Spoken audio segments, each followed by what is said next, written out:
मैंने जब वो जा रहे थे तो पूछा आपको भारत में कौन सी चीज सबसे अच्छी, तो उनका ये जो रोटी है गोल, ये सबसे महत्वपूर्ण वस्तु है जिसकी वैल्यू हमारे लिए सबसे ज्यादा है, क्योंकि हम जानते नहीं ये कैसे बनती है।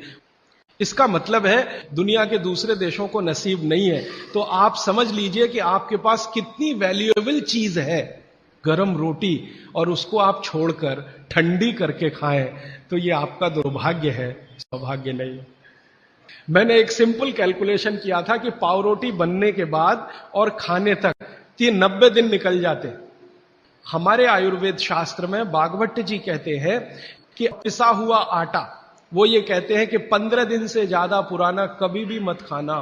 15 दिन मैक्सिमम, वो भी गेहूं के लिए। ये चना और मक्की और ज्वारी, इसके लिए तो 7 ही दिन कहा उन्होंने। तो अब आप बोलेंगे जी ताजा आटा कहां से लाएं? चक्की है, जिंदाबाद। हिंदुस्तान में हजारों लाखों वर्षों से आटा ताजा बनाकर रोटी बनाने की परंपरा है कि नहीं? जो माताएं यहां बुजुर्ग हैं, इन्होंने अपना गांव देखा होगा, अपने गांव के घर की चक्की देखी होगी। और हमारे घरों में ये जो चक्की चलाने का काम माताएं करती रही हैं, किसी को भी सिजेरियन डिलीवरी नहीं हुई है। चक्की चलाने वाली माताओं के पैरों में दर्द नहीं है। चक्की चलाने वाली माताओं को कभी भी कंधा नहीं दुख रहा है, गर्दन नहीं दुख रही है, नींद अच्छी आ रही है, डायबिटीज नहीं है, हाइपरटेंशन नहीं है, ब्लड प्रेशर नहीं बढ़ा है, 48-50 बीमारियां नहीं है।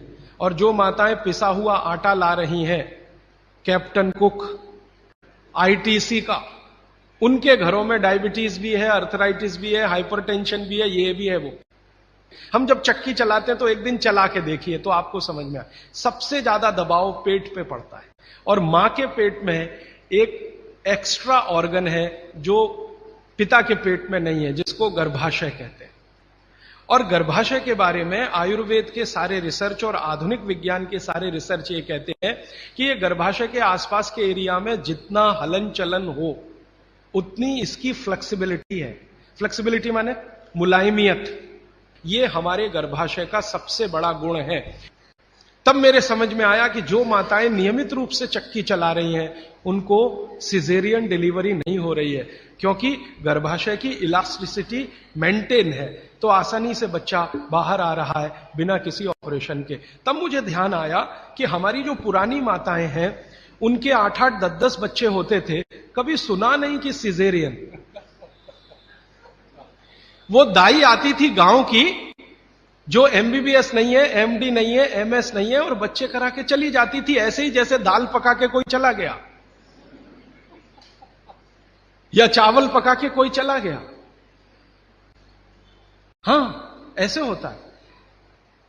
और आयुर्वेद तो यहां तक कहता है कि मां का गर्भ 7वें महीने तक चक्की चलाने की अनुमति देता है।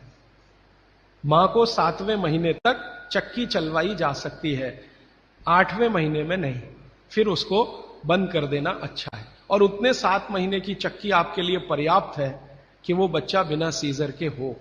और जो बच्चे बिना सीजर के हैं उनके जीवन को आप देख लें, और जो सिजेरियन है उनके जीवन को देख लें, जमीन आसमान का अंतर है। सीजर बच्चे ज्यादा बीमार हैं, समय समय पे बीमारियां हैं। जो बिना सीजर हैं वो सब स्वस्थ हैं, दुरुस्त हैं, तंदुरुस्त हैं। ब्रेन का डेवलपमेंट भी उनका अच्छा है, लॉजिक को डेवलप करने की कैपेसिटी, कल्पनाशीलता उनमें दूसरे बच्चों से ज्यादा है। तो अब आप इसको अपने जीवन में कैसे उतारेंगे इस सूत्र को? अगर संभव हो तो एक एक चक्की ले लीजिए, संभव हो तो। इससे कई फायदे हैं। आपको सबसे बड़ा फायदा तो यह है कि अगर आपको एक्स्ट्रा वेट है और आप उसको लूज करना चाहते हैं, 15 मिनट सुबह अगर आपने चलाया, 3 महीने बाद आप देखना 12 से 13 किलो वजन कम होगा आपका, सिर्फ 15 मिनट की चक्की। रामदेव जी चक्की चलवाते हैं कि नहीं? आप चलाते हैं कि नहीं? लेकिन वो चक्की चलाते हैं जिसमें कुछ होता ही नहीं है, ऐसे ऐसे चलवाते हैं कि नहीं? तो असलियत में ही चला लो, कुछ तो आटा तो मिलेगा।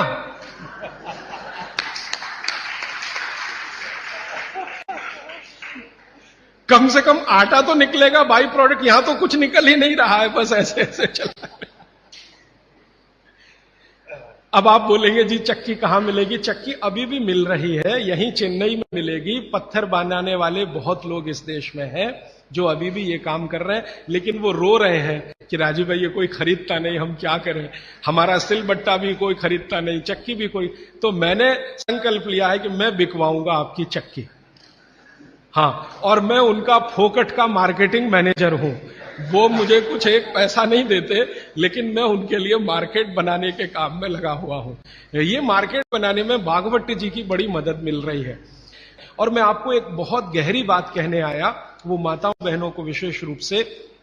उम्र के एक पड़ाव में जब आप 45 वर्ष के आसपास हो जाएंगी, तब आपको गर्भाशय के बहुत सारे कॉम्प्लिकेशन शुरू होंगे। सबसे बड़ा कॉम्प्लिकेशन तो यहीं से शुरू होगा कि आपको मेनोपॉज पीरियड शुरू होगा, मेंसिस साइकिल आपकी बंद होगी, मेनोपॉज पीरियड शुरू होगा। और उस पीरियड में जितने कॉम्प्लिकेशन हो सकते हैं वो बच्चे के जन्म के समय भी नहीं होते कभी। और कई कॉम्प्लिकेशन तो ऐसे जिनको कोई मां समझ भी नहीं पाती कि ये क्या हो रहा है मेरे साथ। अचानक से पसीना आएगा, पूरा शरीर पसीने से भर जाएगा, फिर थोड़ी देर में ठंड लगना शुरू हो जाएगी, फिर थोड़ी देर में तमतमा जाएगा चेहरा, एकदम गर्मी, फ्लैशेस। समझ में नहीं आता किसी मां को कि अभी थोड़ी देर पहले पसीना था, अभी इतनी गर्मी आ गई और अभी इतनी ठंडी लगने लगी। इतने वेरिएशन होते हैं, मिनट मिनट में वेरिएशन होते हैं। मन आपका इतना डिप्रेशन में चला जाएगा, इतना अवसाद में चला जाएगा कि दुनिया बिल्कुल बेकार है, इसमें क्या करना जिंदा रह के। ये डिप्रेशन, कारण उसका एक ही है कि कुछ हार्मोन्स आपके शरीर में बनना बंद हो जाएंगे। अब हार्मोन्स बनेंगे ही नहीं तो फिर मुश्किलें ये सब आती हैं। तो भगवान की व्यवस्था ऐसी है, 45-50 साल की उम्र में हर मां को दूसरा जन्म लेना पड़ता है, ऐसा कहा जाता है। तो ये जो दूसरे जन्म की समस्याएं हैं, लेकिन भागवत जी कहते हैं कि इनको कंट्रोल करके रखा जा सकता है। अब मैं तीसरे सूत्र पे आ रहा हूं। तीसरा सूत्र विशेष रूप से माताओं बहनों के लिए वो कह रहे हैं कि माताओं और बहनों की मासिक धर्म बंद होने के बाद की जो अवस्था है, इसमें परमानेंट कोई क्योर नहीं है। क्योंकि जो हार्मोन बनना बंद हो गए वो तो हो ही गए, उनको बाहर से भी नहीं डाला जा सकता। लेकिन भागवत जी ये कहते हैं कि उसको कंट्रोल करके रखा जा सकता है। तो वो कहते हैं कि कंट्रोल करके रखने में मां के रसोई घर के जो उपकरण हैं, उपकरण, इंस्ट्रूमेंट्स, इनकी मदद आप ले सकते हैं। तो रसोई घर का उपकरण सबसे अच्छा मैंने कहा चक्की, इसकी मदद ले सकते हैं। और दूसरा एक उपकरण और है रसोई घर में, सिलबट्टा। अब नियमित रूप से आप सिलबट्टा चला रहे हैं और चक्की चला रहे हैं तो यूट्रस के आसपास की जो मांसपेशियां हैं वो हमेशा नरम और मुलायम रहने ही वाली हैं। तो आपकी जिंदगी के कॉम्प्लिकेशन 45 साल के बाद कम रहने ही वाले हैं। आप उनको दवा खा खा के कम करें तो दवाओं के साइड इफेक्ट्स हैं। एक HRT टेक्निक है, हार्मोन रिप्लेसमेंट थेरेपी। ज्यादातर माताएं उसमें जाती हैं 45-50 साल की उम्र में, हाथ जोड़कर विनती है कि कभी ना जाएं। और अगर आप गए उसमें तो आपके वजन को कोई भी दुनिया का भगवान नहीं बचा सकता बढ़ने से, बढ़ेगा ही। क्योंकि हार्मोन रिप्लेसमेंट थेरेपी में जो मेडिसिन है वो सब मेद बढ़ाने वाली है। मेद माने शरीर में एक्स्ट्रा वेट बढ़ाने वाली। तो 15 मिनट की चलाइए ना सवेरे सवेरे चक्की, 15 मिनट से ज्यादा जरूरत नहीं है। तो 3 सूत्र अभी तक मैंने आपको भागवत जी के बता दिए।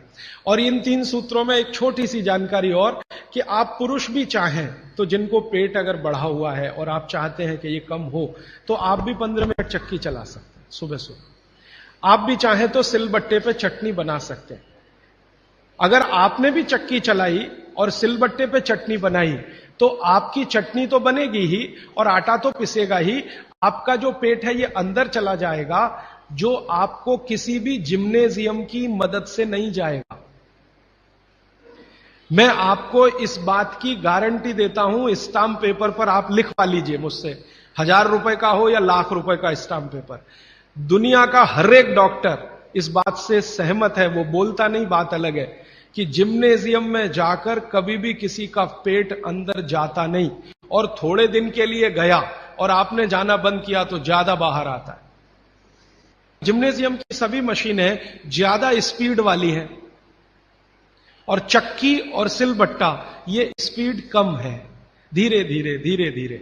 हमारी जो तासीर है वो कम स्पीड वाले उपकरणों के साथ ज्यादा है, क्योंकि हम गर्म देश में रहते हैं। गर्म देश के लोगों में आप जानते हैं स्वाभाविक रूप से वायु का प्रकोप ज्यादा होता है शरीर में। ये कल मैं और इस विस्तार से बात करूंगा। अब वायु का प्रकोप ज्यादा है तो हर चीज ऐसी करनी चाहिए जो धीमे हो। ज्यादा तेज करेंगे तो वायु और बढ़ेगी।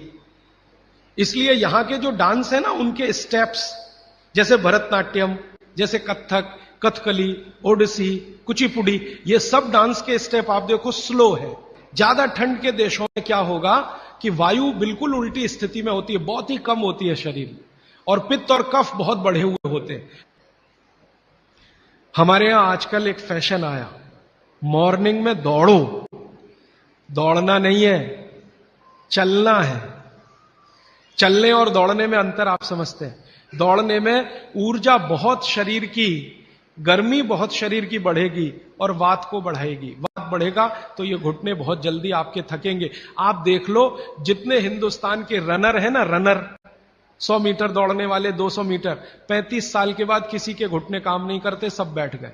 मिल्खा सिंह को मैं मिला हूं, वो कहते हैं यार उस समय जो मैं दौड़ गया ना, अब पता चल रहा है कि उसका क्या असर।